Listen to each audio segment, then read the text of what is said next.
I watched from my kitchen window as the construction crew broke ground on what looked like a storage building, and my coffee mug froze halfway to my lips when I realized they were building it on my land. The property line between my forested acreage and the Pinecrest Hills HOA development was crystal clear on my survey maps, and those bulldozers were definitely on my side of it. I had purchased this 40-acre parcel in rural Washington state 3 years ago, specifically because it bordered the HOA community, but wasn't part of it. The irony wasn't lost on me that I'd paid extra for land adjacent to their manicured lawns and tennis courts while keeping my own slice of wilderness completely independent. I set down my mug and grabbed my phone, pulling up the property survey I kept saved in my files. The boundary was marked by old iron stakes and a line of mature Douglas firs that had been flagged during the original survey. The construction site sat a good 50 feet past that line, clearly on my property. I threw on my jacket and boots, then headed out the back door of my cabin. The morning air was crisp, carrying the scent of pine and damp earth. My property sat at the end of a private road, with my modest 2-bedroom cabin positioned near the front of the lot.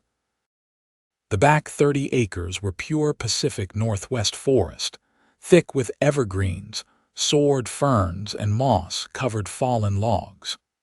It was exactly what I'd wanted when I left my software engineering job in Seattle to work remotely. The HOA development, Pinecrest Hills, had gone up 2 years after I'd settled in.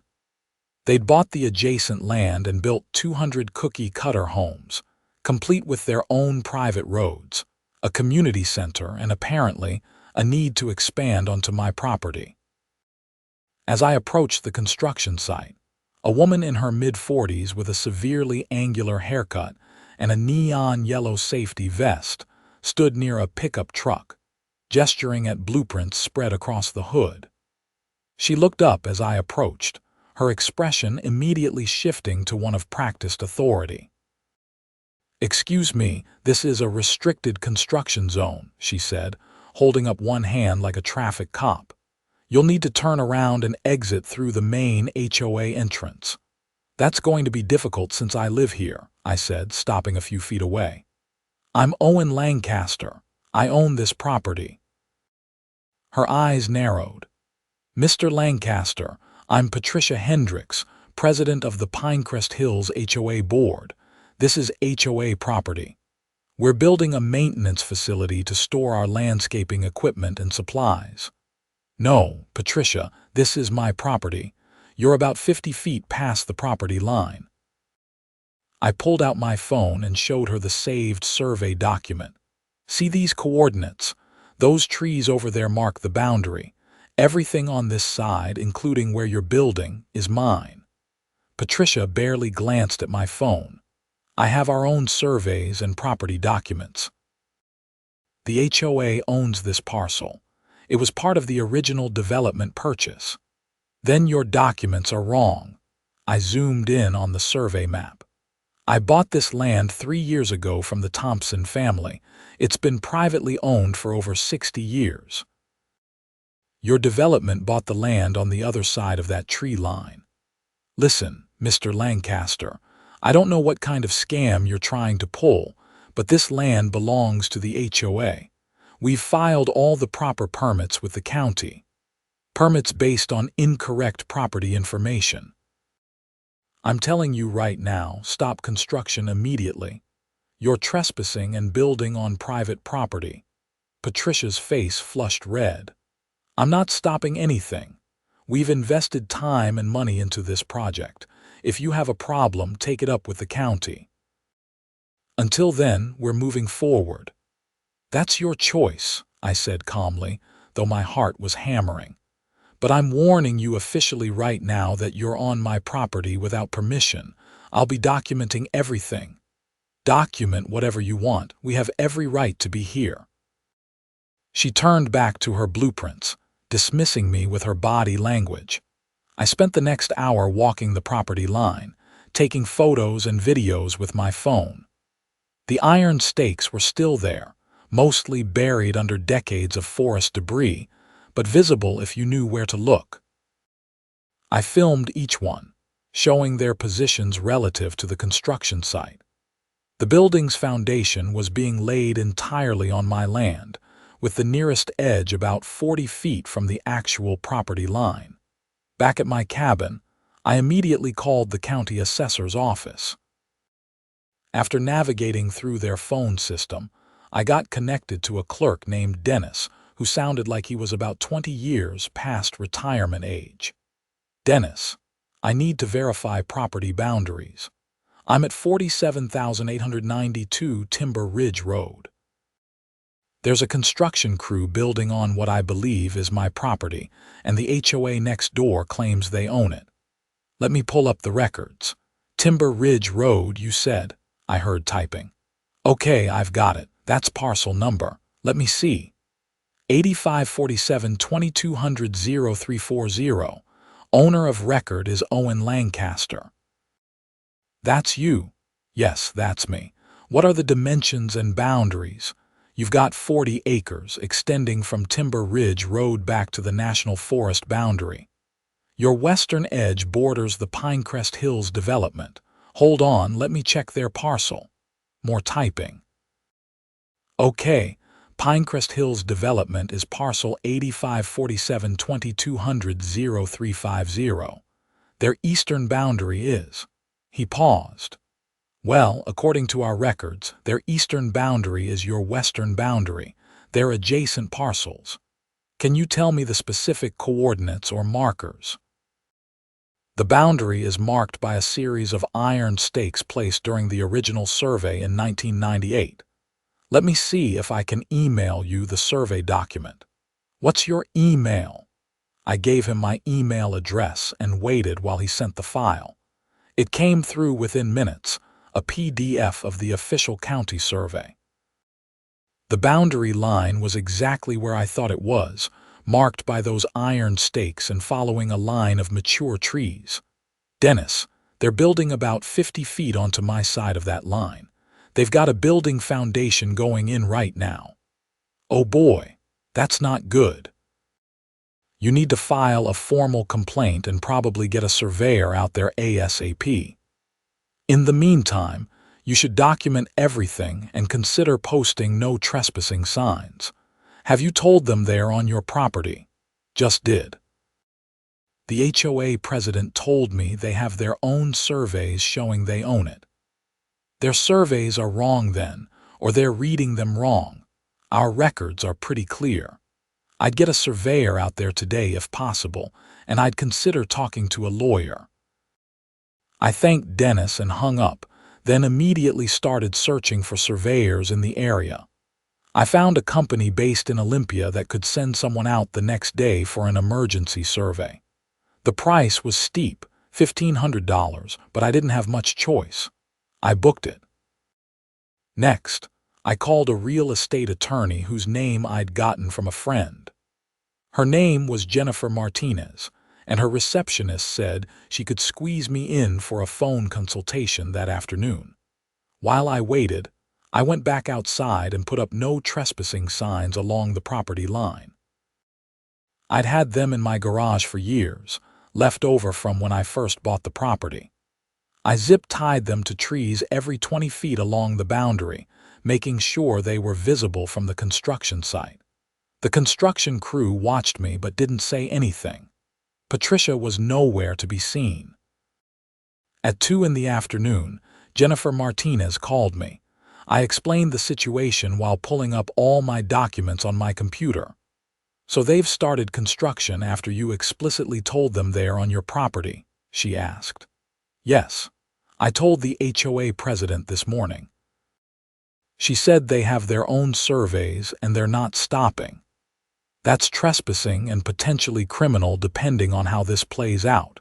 Here's what you need to understand, Owen. Once you've notified them that they are on your property without permission, every action they take from that point forward is knowing trespass. If they continue building, they're essentially doing so at their own risk. What are my options? Several. First, the survey tomorrow will establish definitively where the property line is. Once you have that, you can demand they stop construction and remove everything they've built. If they refuse, you can seek an injunction in court. You can also sue for trespass and any damages to your property. How long does all that take? An injunction could take a few weeks. A full lawsuit could take months or even over a year. But here's the thing: if they build on your property, they don't gain any rights to it just by building. In fact, the law is pretty clear that any improvements they make to your land become your property unless you've given them some kind of permission or easement. That caught my attention. So if they build a building on my land, the building becomes mine. Generally, yes. Fixtures and improvements to land become part of the land. It's a concept called accession. Of course, you'd have to go through the legal process to establish your rights and evict them. But yes, anything they build on your property without your permission becomes yours. An idea started forming in my mind. What if I let them finish building? What do you mean? What if I just document everything, keep my evidence clear, but let them finish the building and stock it with whatever they're planning to put in there? Then I evict them and keep the building. Jennifer was quiet for a moment. Well, it's not illegal. You'd have to be careful not to do anything that could be construed as giving them permission. Don't communicate with them in any way that might suggest you accept what they're doing. Keep your objections documented. But yes, theoretically, you could wait until they've fully improved your property and then force them to leave, keeping everything they built. Would I have to pay them for the building? No, that's the point. They're building on your land without permission after being explicitly told they don't have rights to it. They're taking the risk. The law doesn't reward trespassers. It's like if someone broke into your garage and installed a bunch of expensive equipment, you wouldn't have to pay them for the equipment. Okay, let me think about this. I'll definitely get the survey done tomorrow and go from there. Be careful, Owen. HOAs can be vindictive, and they often have legal funds to draw from. Make sure you document everything meticulously. Photos, videos, written communications, everything. And don't do anything that could be seen as violent or harassing. I assured her I'd be careful and ended the call. The more I thought about it, the more the idea appealed to me. Patricia had been dismissive and rude, completely ignoring the evidence I'd shown her.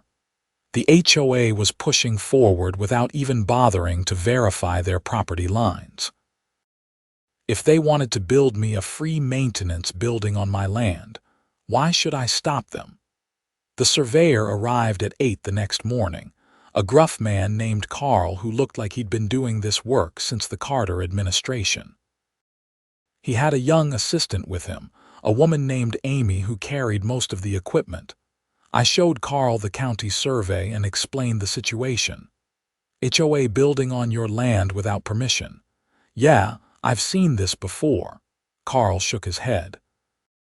These developments think they own everything around them.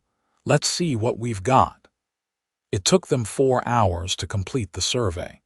They used GPS equipment and metal detectors to locate the original iron stakes, then measured and documented everything with precision. I followed them around, watching the process. When they reached the construction site, Carl walked the perimeter of the foundation that had been poured the day before. "This whole thing is on your side of the line," he said, marking notes on his tablet. "Not even close. The nearest corner is about 35 feet from the property line. The far corner is maybe 70 feet. It's completely on your parcel." "You're sure?" "Positive. I'll have a full report for you by tomorrow, but I can tell you right now, this building is 100% on your property. Not a single inch of it crosses onto the HOA land."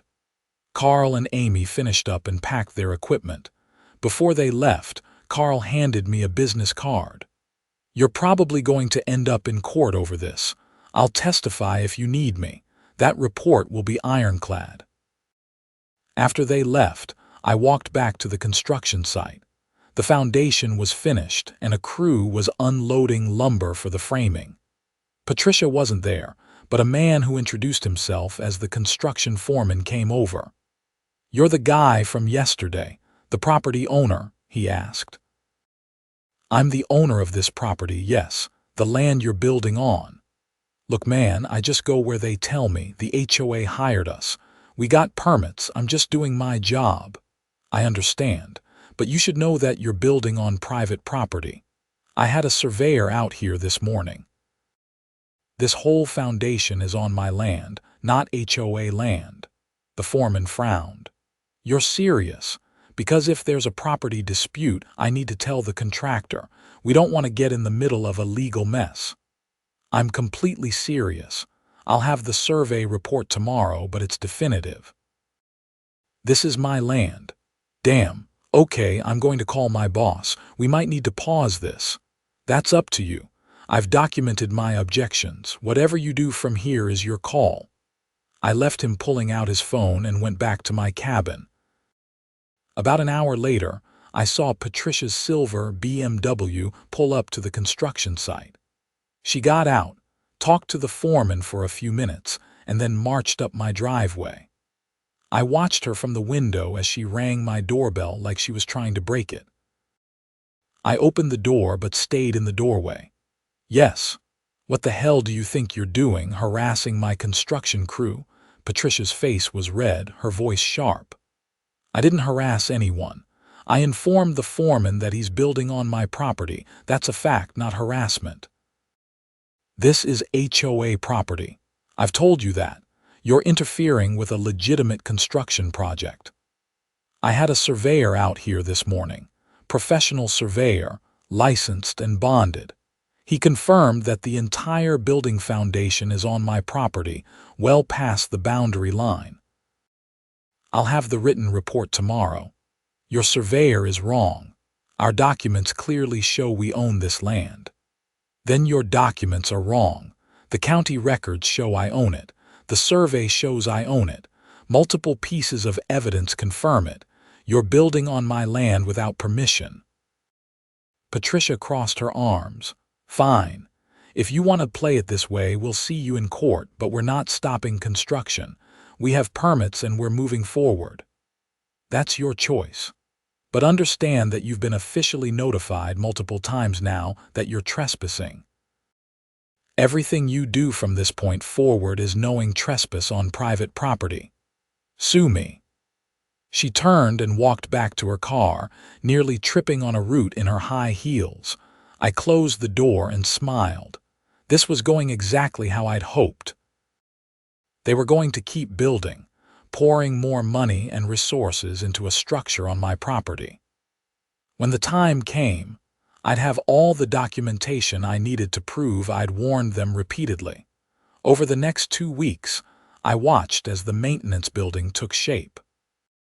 The construction crew worked quickly, putting up walls, installing a roof, and adding large garage-style doors on both ends. It was a solid structure, maybe 40 feet long and 20 feet wide, with metal siding and a reinforced roof that could handle Washington's heavy winter snow. Through my binoculars, I could see they were wiring it for electricity and running a water line to it. Carl's survey report came back detailed and comprehensive. He'd measured everything down to the inch, documented all the original iron stakes, and included GPS coordinates that matched perfectly with the county records.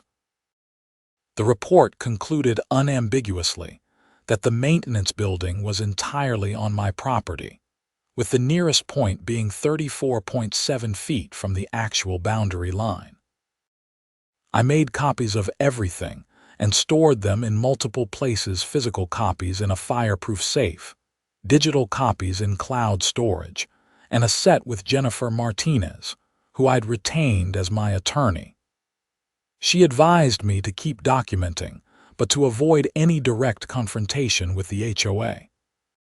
"Let them finish," she said during one of our phone calls. "The more they invest, the stronger your position. Just make sure you have clear evidence that you've objected and that they continued anyway." I took her advice. Every few days, I'd send a certified letter to the HOA board, formally objecting to their trespass and demanding they cease construction and remove their structure from my property. Each letter was polite but firm, citing the survey report and county records. Each letter was ignored. Patricia, for her part, seemed to take my continued objections as a personal challenge. She started showing up at the construction site more frequently, often standing there with her arms crossed, staring at my cabin like she was daring me to do something. Once, she brought several other HOA board members with her, pointing at my property line signs and shaking her head. I photographed all of it from my window.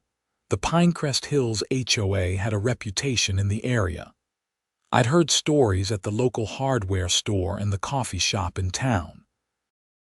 They were known for aggressive enforcement of their rules, constant fines for minor violations, and a general attitude that they controlled everything within their borders. Several homeowners had sued them over the years for overreach. Patricia had been president for 5 years and apparently ran the board with an iron fist. I'd avoided being part of an HOA for good reason. My property was specifically chosen to be outside their jurisdiction.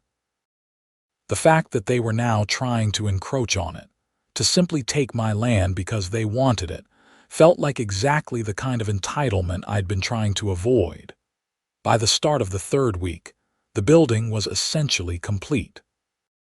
The construction crew installed the last of the electrical fixtures and tested the garage doors. I watched as an electrician connected the building to a power line they'd run from the HOA property. They'd even paved a small access road from the HOA community to the building, all of it across my land. Once the construction was done, there was a brief pause. The building sat empty for a few days. Then, on a Saturday morning, I watched as a parade of HOA vehicles started showing up.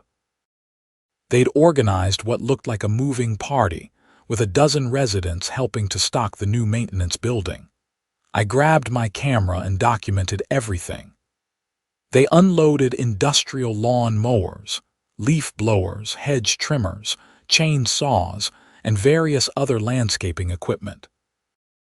I saw boxes of supplies, oil, gas cans, fertilizer, grass seed, tools.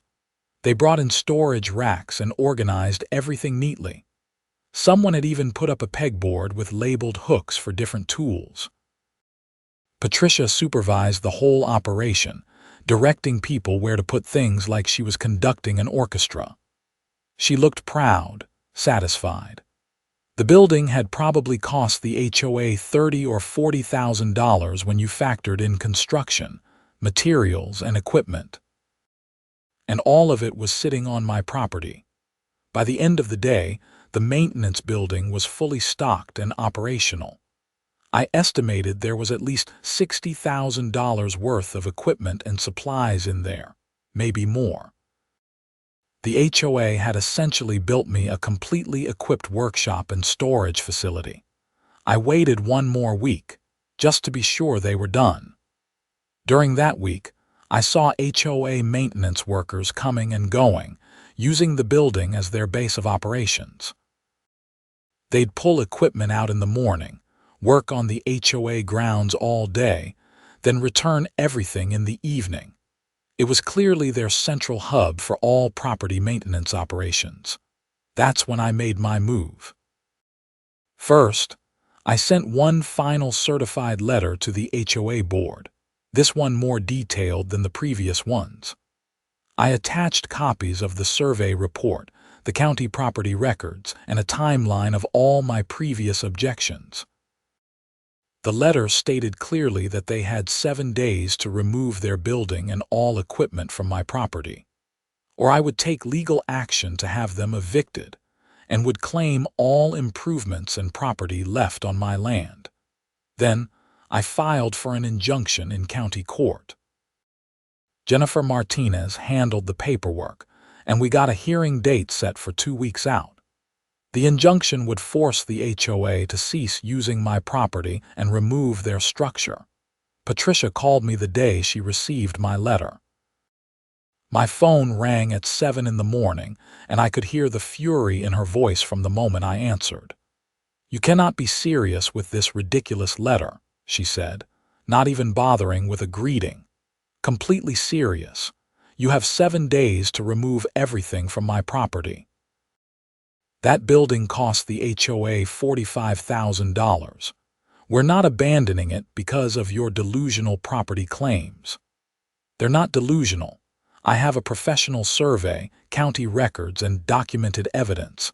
You've been trespassing for over a month after repeated notifications. Remove your structure or face the consequences. The only consequences will be for you when we sue you for harassment and interference. Our attorney says you don't have a leg to stand on." "Then your attorney is wrong. See you in court, Patricia." I hung up. My hand was shaking slightly, but I felt good. I'd been patient, methodical, and careful. Now it was time to see it through. The 7 days passed without any action from the HOA. They continued using the building as if nothing had happened. I documented every instance of them entering my property, taking photos and notes with timestamps. The court hearing arrived on a rainy Thursday morning in late October.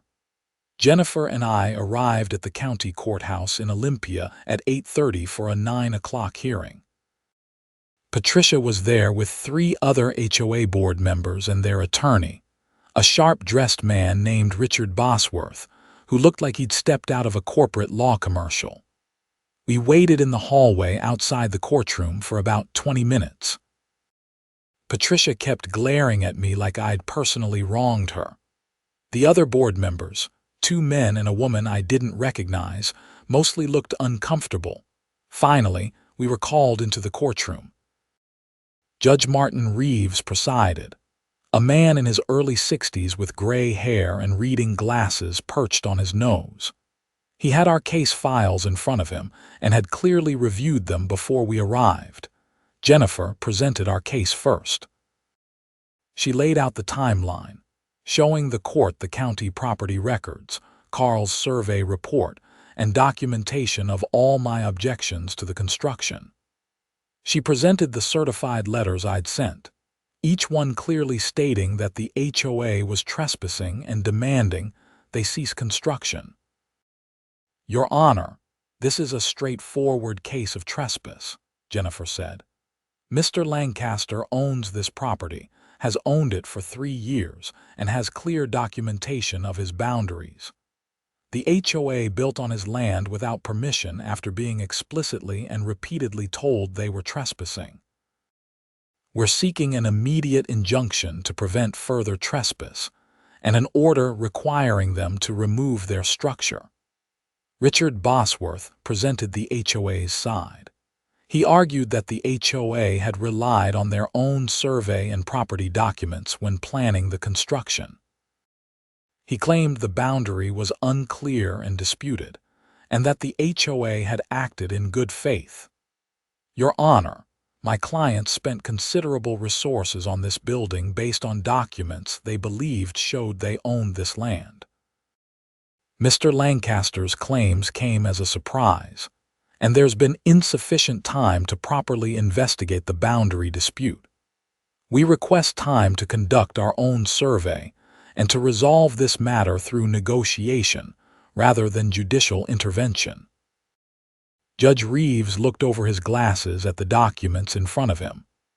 "Mr. Bosworth, your clients received multiple certified letters from Mr. Lancaster objecting to the construction. The first letter was sent on September 15th. Is that correct?" "Yes, Your Honor, and construction continued after that date." "Yes, Your Honor, because we believed we had proper ownership of the land." "Based on what?" "Mr. Lancaster presented county property records and a professional survey." What documentation did your clients have that contradicted this? Bosworth shuffled his papers. We have property maps from the original development planning. May I see them? Bosworth approached the bench and handed over several pages. Judge Reeves studied them for a few minutes, comparing them to the documents Jennifer had submitted. He shook his head slightly. Mr. Bosworth, these maps show the general layout of the development, but they don't include specific boundary surveys or coordinates. They certainly don't contradict the county records or Mr. Lancaster's survey. He handed the papers back. Did your clients conduct their own survey before beginning construction? No, Your Honor. They relied on the development maps. So they began a $45,000 construction project without conducting a proper survey. And when the adjacent property owner objected with documentation, they continued building anyway. Your Honor, HOAs have a right to develop their properties for the benefit of their members on their own property, yes, not on someone else's property. Judge Reeves turned to Jennifer. Miss Martinez, you're seeking an injunction to prevent further trespass and an order for removal of the structure. Yes, Your Honor, and my client intends to claim ownership of any improvements made to his property, as is his right under property law. Patricia made a noise of protest, and Judge Reeves looked at her. Madam, you'll have a chance to speak if your attorney requests it. Bosworth leaned over to consult with Patricia and the other board members. There was furious whispering for a moment. Then Bosworth stood up. Your Honor, if the court is inclined to rule in Mr. Lancaster's favor regarding the property boundaries, we request the opportunity to remove the structure. It's a significant asset, and my clients would like to relocate it to their own property. That's not acceptable, Your Honor, Jennifer said immediately. The HOA built this structure after being repeatedly warned they were trespassing. They took that risk knowingly. The structure is now part of my client's property, and he's entitled to keep it. Judge Reeves thought for a moment. I'm going to rule from the bench on this matter. Based on the evidence presented, it's clear that Mr. Lancaster owns the property in question. The county records and professional survey are unambiguous. The HOA's maps do not contradict this, and they failed to conduct their own survey before building. He looked at Patricia and the board members. Furthermore, it's clear from the documentation that Mr. Lancaster objected to this construction from the beginning and objected repeatedly throughout the process. The HOA chose to ignore these objections and proceed anyway. That was a calculated risk on their part. Patricia's face was bright red now, and I could see her hands clenched into fists. Therefore, Judge Reeves continued, I'm granting the injunction. The Pinecrest Hills HOA is hereby ordered to cease all use of the disputed property immediately. They are to remove all personnel and equipment from the property within 48 hours. The structure itself, having been built on Mr. Lancaster's property, becomes his property under the doctrine of accession. The HOA has no claim to it. Your Honor, that's not fair. Patricia burst out, standing up. We spent $45,000, madam. Sit down, Judge Reeves said firmly. You spent $45,000 building on someone else's property after being told it was someone else's property. That's not the court's problem, that's your problem. You should have verified your boundaries before you began construction. Bosworth put a hand on Patricia's arm, and she reluctantly sat down, looking like she might explode. The injunction is effective immediately, Judge Reeves said. Mr. Bosworth, your clients have 48 hours to remove all movable equipment and supplies from the property. The building itself remains. Is that clear? Yes, Your Honor, Bosworth said stiffly. Mr. Lancaster, you're entitled to be present during the removal to ensure your property isn't damaged. I suggest you coordinate with the HOA to make this process as smooth as possible. This hearing is concluded." The gavel came down, and it was over. Jennifer and I stood up, and I felt a wave of relief wash over me. We'd won, completely and unambiguously. Patricia stormed out of the courtroom without looking at me. The other board members followed, looking shell-shocked. Bosworth gathered his papers and left without a word. In the hallway, Jennifer turned to me with a slight smile. "Well, you now own a very nice maintenance building." "I do. Thank you for handling this. You did everything right. You documented, you objected, you followed the proper procedures. They gambled and lost." We discussed the next steps as we walked to the parking lot. I needed to be present when the HOA removed their equipment, both to document the process and to make sure they didn't damage the building or my property in anger. Jennifer suggested I have someone with me as a witness, maybe even hire an off-duty police officer to keep things civil. That turned out to be good advice. The next day, Friday afternoon, a convoy of HOA vehicles showed up at the maintenance building. Patricia was there, along with a dozen or so HOA members and what looked like their regular maintenance workers. I'd hired an off-duty deputy sheriff named Tom Garcia to be present, and he stood with me near the building as the HOA people began loading equipment into trucks and trailers. Patricia approached me, her face set in a hard expression. "I want you to know that you're the most selfish, vindictive person I've ever met. That building was for the benefit of the entire community. Your community, not mine. You built it on my land without permission. We made a mistake with the property line. A reasonable person would have worked with us to resolve it, maybe sold us the land or granted an easement. A reasonable person wouldn't have ignored multiple certified letters and continued building after being told to stop. You could have paused construction on the first day, verified the boundaries, and avoided all this. You chose not to. This isn't over. We're going to sue you for unjust enrichment. You can't just steal $45,000 of construction." Deputy Garcia stepped forward slightly. "Madam," the judge was clear. "The building belongs to Mr. Lancaster. If you continue to harass him, that could be a separate legal issue." Patricia glared at him but backed off. She turned to supervise the removal of equipment, ordering people around with sharp commands. The process took about 3 hours. They removed every piece of equipment, every box of supplies, every tool from the pegboards. They even took the pegboards themselves, unscrewing them from the walls. When they were done, the building was completely empty except for the electrical wiring and the fixed storage racks that couldn't be easily removed. Before they left, one of the maintenance workers, a young guy in his 20s, approached me. "Hey man, just so you know, Patricia told us to break stuff on the way out. I just wanted to tell you I'm not going to do that. This whole thing isn't your fault." "I appreciate that," I said. "What's your name, Carlos? I just work for the HOA part-time. This whole thing is crazy." They should have just checked the property line before they started building. That's what I think too. After everyone left, Deputy Garcia and I walked through the building, checking for damage.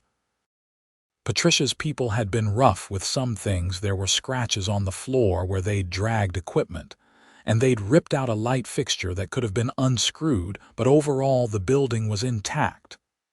"You handled that well," Garcia said. "These HOA disputes can get ugly. I've responded to a few that turned into actual fights. I'm just glad it's over." "I wouldn't be so sure about that.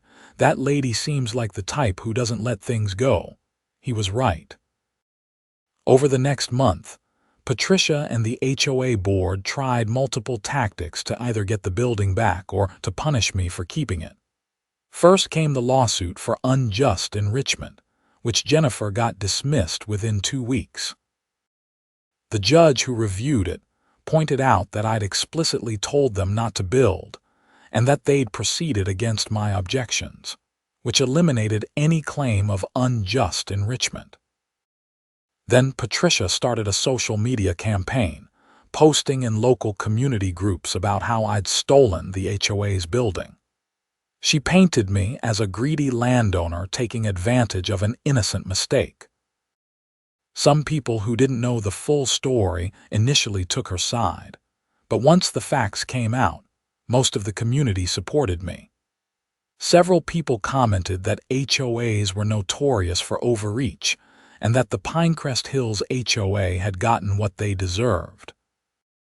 Patricia also tried to get the county to revoke the building's permits, claiming it had been built under fraudulent pretenses. That backfired when the county investigated and discovered the HOA had filed permit applications claiming ownership of land they didn't own. The county ended up fining the HOA $1,500 for false statements on official documents. The most concerning incident happened in mid-November. I woke up one morning to find that someone had spray-painted "thief" in large red letters on the side of the maintenance building. I immediately called the county sheriff, and they sent a deputy to take a report. I also checked my security cameras, which I'd installed shortly after the court hearing. The footage was clear.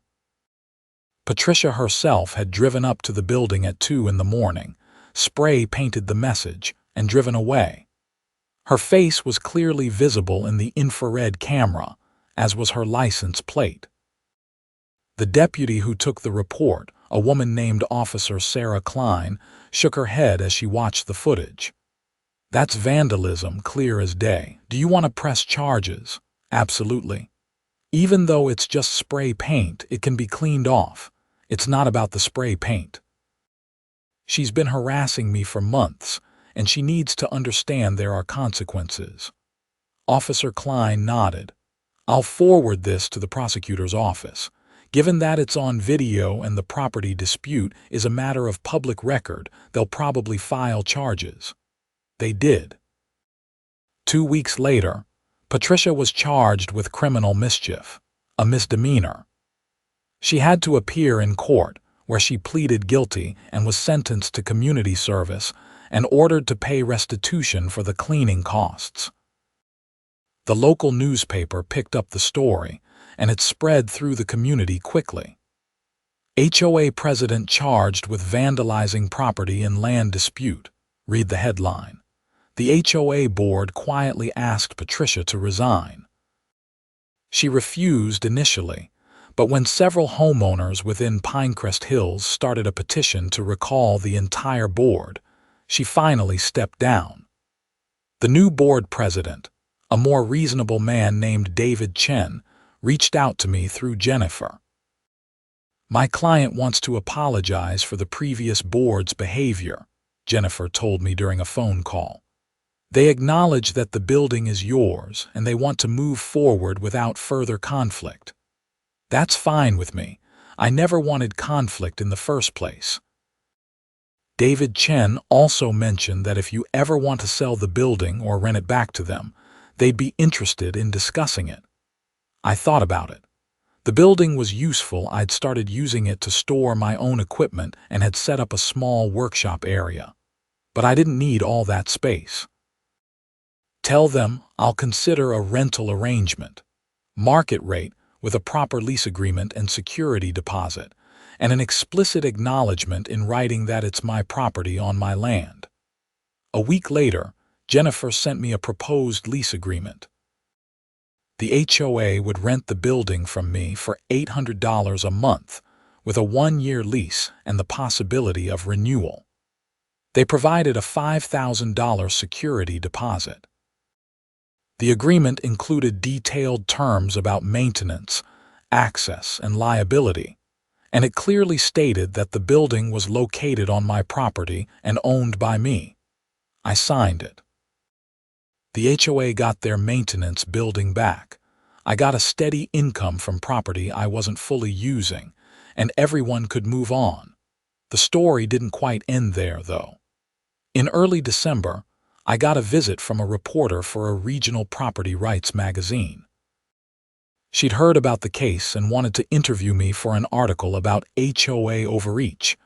"Your case is pretty remarkable," she said as we sat in my cabin. "It's not often that property disputes end with such a clear win for the individual property owner." "I just defended what was mine," I said. "And I did it carefully, with documentation and legal advice." "What advice would you give to other people facing HOA disputes?" "Document everything. Know your property boundaries. Get professional surveys if there's any question. And don't be afraid to stand up for your rights, even if it means going to court." The article came out in January, and it got picked up by several other publications. I started getting emails and even a few phone calls from people around the country dealing with their own HOA problems, asking for advice. I wasn't an expert, but I shared what I'd learned. Be methodical, be patient, and don't let anyone push you around when you know you're in the right. Patricia, meanwhile, had moved out of Pinecrest Hills. According to the local gossip I heard at the hardware store, she'd sold her house and moved to a property outside Tacoma. Apparently, after the criminal charge and the forced resignation, she couldn't handle living in the community anymore. I didn't feel particularly sorry for her. She'd had multiple chances to do the right thing and had chosen confrontation and arrogance instead. The maintenance building became a good source of income. The HOA paid their rent on time every month, and they took care of the building well, since it was in their interest to do so. I used my portion of the space for my own projects, setting up a woodworking area and storing my outdoor equipment there. On a cold February morning, almost 6 months after I'd first seen the construction crew breaking ground, I stood outside the building with my coffee, looking at it in the early light. It was a good building, solidly built. In a strange way, I was grateful for how everything had turned out. I'd defended my property, established clear boundaries with the HOA, and ended up with both the building and a rental income. David Chen, the new HOA president, stopped by one day to check on something with the building. We ended up talking for a while, and he apologized again for Patricia's behavior. She had this idea that the HOA was like a little government, and she was the mayor, he said. She thought she could do whatever she wanted as long as it was for the community. She never understood that property rights don't disappear just because they're inconvenient for her plans. "A lot of people don't understand that," I said. "They think that belonging to a group gives them special privileges, but the law doesn't work that way." "Well, you taught us all a lesson." The new board is a lot more careful about things like property lines and legal documentation. We actually hired a proper surveyor to map out all our boundaries to make sure we don't have any other surprises. That's smart. And between you and me, a lot of the homeowners are happy Patricia's gone. She was constantly fining people for stupid things, like having the wrong color mailbox or leaving garbage cans out 15 minutes too late. The new board is trying to be more reasonable. I was glad to hear it. HOAs served a purpose in maintaining property values and community standards, but they could easily become petty tyrannies if the wrong people got control. It sounded like Pinecrest Hills was moving in a better direction. That spring, I used some of the rental income to make improvements to my own property. I had a proper driveway put in, upgraded my septic system, and built a deck on the back of my cabin overlooking the forest. The maintenance building sat in the clearing, a reminder of the whole saga, but also proof that patience and careful legal action could win against institutional overreach. Sometimes, late at night, I'd walk out to the building and look at it.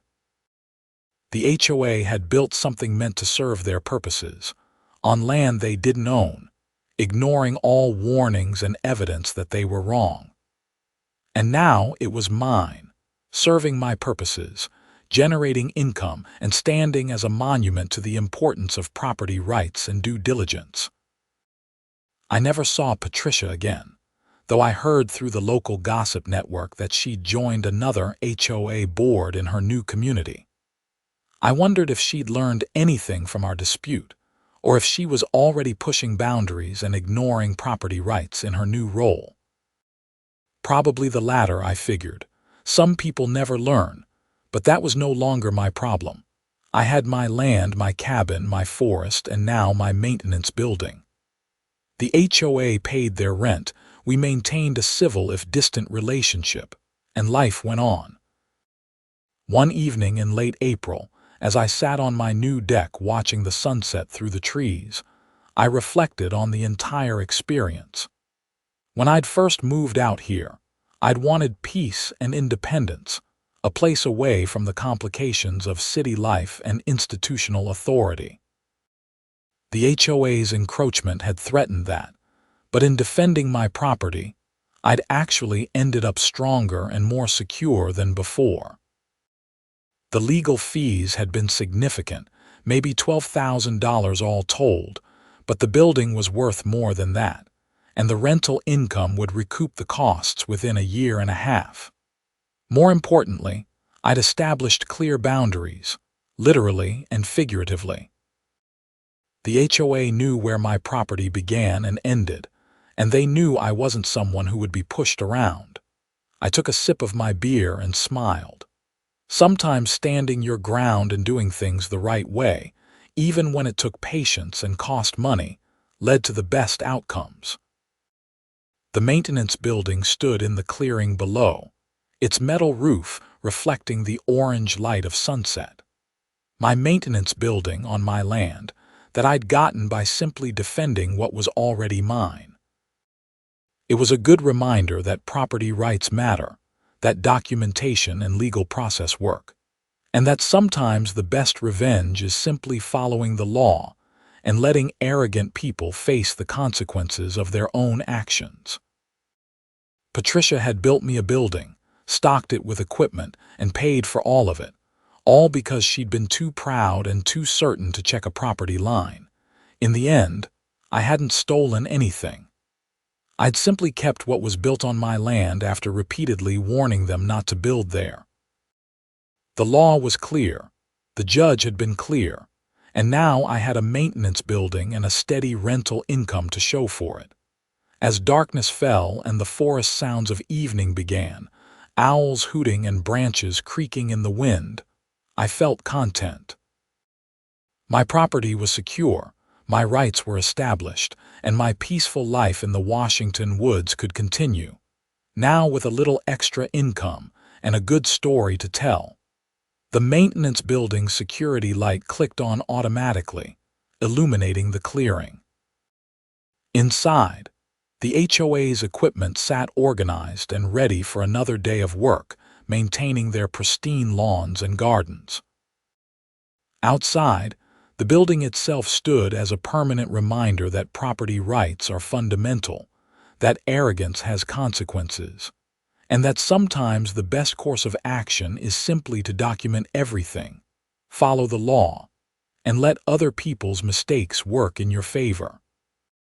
I finished my beer, locked up the cabin, and went to bed, satisfied with how everything had turned out. Tomorrow the HOA would come back to use their rented building, paying me for the privilege of using the structure they'd built on my land. And life in the forest would go on, peaceful and independent, exactly as I'd always wanted it.